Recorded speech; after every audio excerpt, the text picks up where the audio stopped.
Wow, তহিদ হৃদয়ের batting তাণ্ডব দেখে লাইভে এসে তহিদ হৃদয়কে নিয়ে কি বললেন বিশ্বসেরা অলরাউন্ডার সাকিব আল হাসান। মুহূর্তে ভাইরাল ভিডিও।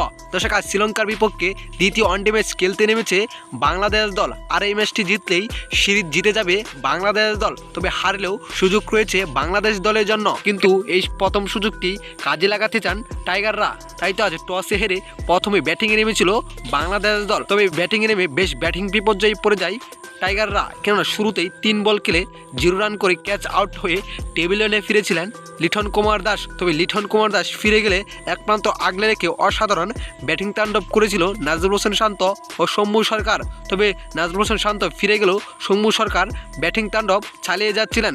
শেষ পর্যন্ত সৌম্য সরকারও আউট হয়ে টেবিলে ফিরে যান, কিন্তু এদিন সৌম্য সরকারও ছিলেন ব্যাটিংয়ে অসাধারণ। সৌম্য সরকার আউট হলে পরে ব্যাটিংয়ে নেমেছিল তহিদ হৃদয় এক প্রান্ত আগলে রেখে অসাধারণ ব্যাটিং করে যাচ্ছিলেন। শেষ পর্যন্ত তার ব্যাটিং তাণ্ডবে 286 রান সংগ্রহ করেছে বাংলাদেশ দল 7 উইকেট হারিয়ে, কিন্তু মাত্র 4 রানের জন্য নিজের ক্যারিয়ারে আরও একটি সেঞ্চুরি যোগ করতে পারে নাই তহিদ হৃদয়। এমন আক্ষেপ পেয়ে মাঠ ছাড়তে হয়েছে তহিদ হৃদয়ের, কিন্তু তহিদ হৃদয় খেলেছিল এদিন অসাধারণ একটি ইনিংস। এদিকে তহিদ হৃদয়ের ব্যাটিং তাণ্ডব দেখে লাইভে এসে বিশ্বসেরা অলরাউন্ডার বলেন, হ্যাঁ আমি জানতাম তহিদ হৃদয়, তোমার উপর আমার পুরোপুরি বিশ্বাস আছে। আর এই ম্যাচটি জিতে তাদেরকে টাইম আউটের প্রতিশোধটা নেবে। আশা করি এই ম্যাচটি জিতবে তোমরা। আর তহিদ হৃদয়ের জন্য আমার শুভকামনা রইল। তহিদ হৃদয় আরও ভালো কিছু করবে সামনের ম্যাচে।